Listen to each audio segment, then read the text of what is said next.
একটা ওয়েদার আজকে।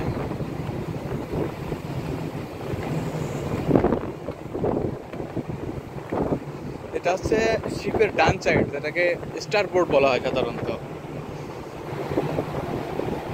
শিপের পেছন সাইড এটা স্টারবোর্ড সাইড। এখানে একটা লাইফ রাফট আছে, যদি কোনো কারণে কোনো এমার্জেন্সি হয় এটা জলের ভিতর ফেললে এটা ফুলে যাবে অটোমেটিক্যালি এবং একটা ভেলার মতন তৈরি হবে। আর এটা হচ্ছে ক্রেন, এটা দিয়ে লাইফ রেস্কিউ বোটটাকে পানিতে নামানো হয়। এই রেস্কিউ বোট হচ্ছে যদি সাগরের ভিতরে কেউ পড়ে যায় অথবা কাউকে দেখা যায় যে উদ্ধারের জন্য তাকে না যদি হচ্ছে সাগরের ভিতরে, তখন এই রেস্কিউ বোটটা নিয়ে আর কি পানিতে নামতে হবে। কালকে দেখাচ্ছিল কীভাবে, মানে শেখাচ্ছিল আমাদেরকে যে কীভাবে এটা অপারেট করতে হয়। এই যে লিভারটা, এই লিভারটা দিয়ে আর কি সামনে পিছনে করা যায়, এদিক ওদিক ঘোরানো যায় আর কি। ওয়াও, সমুদ্রের একদম জলটা একেবারে মানে গভীর নীল। আজকে আকাশে মেঘ কম, তো এই জন্য একেবারে গভীর নীল, খুব নীল।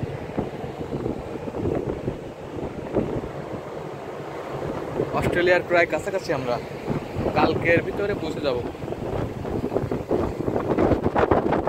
এটা সামনের দিকে খুবই বাতাস, অত্যাধিক বাতাস। লাইফ বয়, সামনের দিকে খুবই বাতাস, খুবই বাতাস। টার্বুলেন্স হচ্ছে হালকা, দুলতেছে জাহাজটা, সামান্য সামান্য দুলতেছে।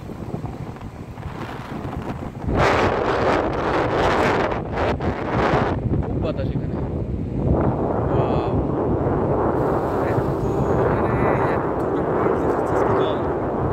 এই আকাশটা যত পরিষ্কার, তত সুন্দর, জল তত নীল দেখাবে।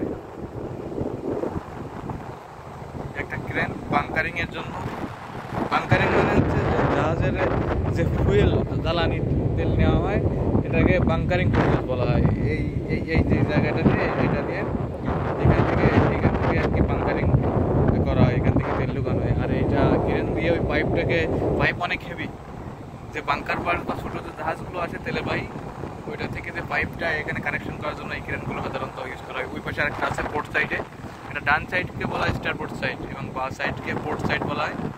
আর সামনের দিকে বউ সাইড অ্যান্ড পিছনের দিকটা, এদিকটা স্টার্ন বা আফট। এটা নেভিগেশন ব্রিজ, ওখান থেকে আর কি জাহাজ পরিচালনা করা হয়।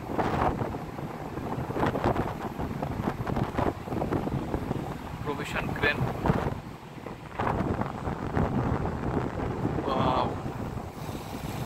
মানে সমুদ্রের বিশালতা একেবারে মনোমুগ্ধকর।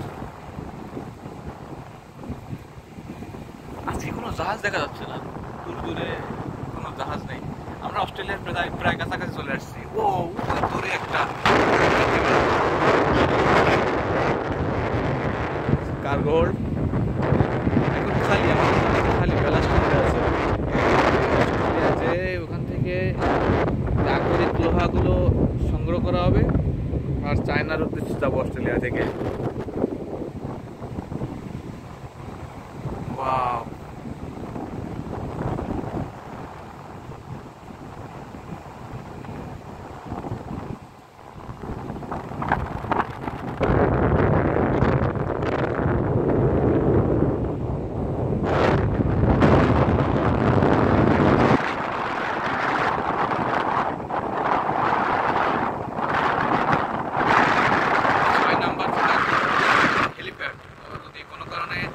হেলিকপ্টার ল্যান্ড করানোর দরকার হয় তবে ওইটা মনে করা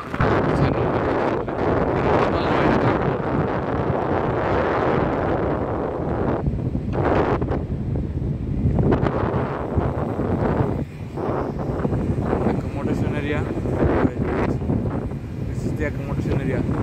এর ভিতরে আর কি থাকে, থাকার জায়গা এর ভিতরেই।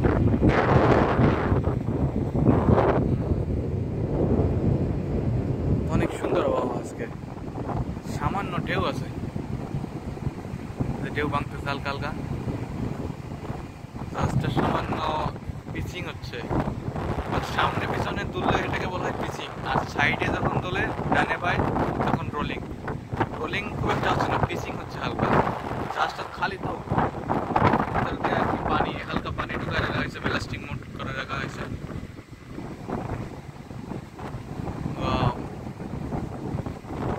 কালকের ভিতরে আমরা পৌঁছে যাবো অস্ট্রেলিয়ায়।